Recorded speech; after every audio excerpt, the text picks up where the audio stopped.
김민석 총리께서는 또 계엄도 맞추신 분이기 때문에 그냥 인사말로 하신 건지 아니면 정말 그 임기를 뭐 그런 논의가 설마 있었던 건 아니겠죠? 정익주변에서 어떻게 보십니까? 글쎄요, 일단은 총리의 말이 부적절했다라고 하는 것은 총리실의 해명이 꼬이는 거잖아요. 네. 오죽하면 조기현 변호사님이 저렇게 말씀을 하실까.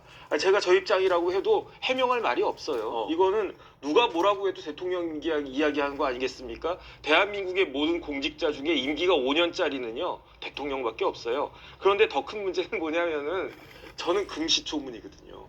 5년이 짧다, 대통령 더 하셨으면 좋겠다라는 이야기를 제가 들어본 적이 없어요. 제 주위에 뭐 보수적인 사람만 있습니까? 제가 이제 나이가 내일 모레면 환갑이니까 제 주위에도 진보적인 사람들도 굉장히 많고요. 이재명 대통령 무지하게 지지하는 사람들도 있는데 그 어떤 누구도 이재명 대통령 임기가 짧다, 더 했으면 좋겠다라고 하는 거를 제가 아직까지는 들어본 적이 없습니다. 왜냐하면 첫 번째로 전주혜 의원님 말씀하셨지만 이거는 위헌적인 발상이에요. 우리나라 대통령은요 5년 단임제고요. 그다음 개헌해가지고 뭐 4년 중임제든 아니면 영구 집권을 한다고 하더라도 해당 대통령에게는 그 해당이 없습니다. 그거는 이재명 대통령이 변호사 출신이니까 누구보다 더 잘하는 거고, 더 중요한 건 뭐냐면은 만약에 지금 한 4년쯤 지났어요. 그런데 이재명 대통령이 너무너무 잘해가지고 우리나라 1인당 GNP가 막 그 10만 달러가 되고 막 그 무역 흑자가 막 1,000억 달러씩 나오고, 그다음 모든 국민들한테 기본소득으로 한 달에 100만 원씩 쫙쫙쫙 나눠줘도 아무런 문제가 없고,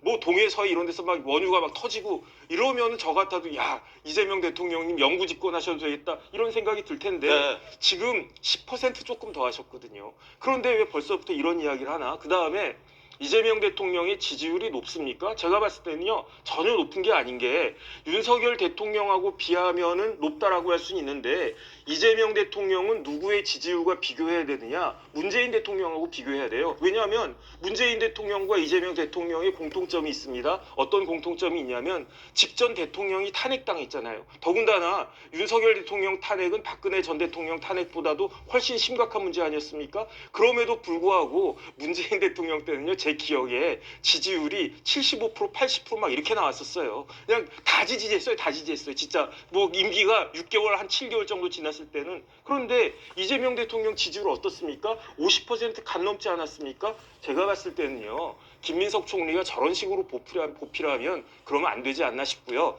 빨리 이재명 대통령 실수부터 줄이도록 하셔가지고 다시 제대로 된 지지율 확보하는 게, 그게 이재명 정권과 그 다음에 김민석 총리를 위해서도 좋지 않겠는가, 그런 생각 듭니다.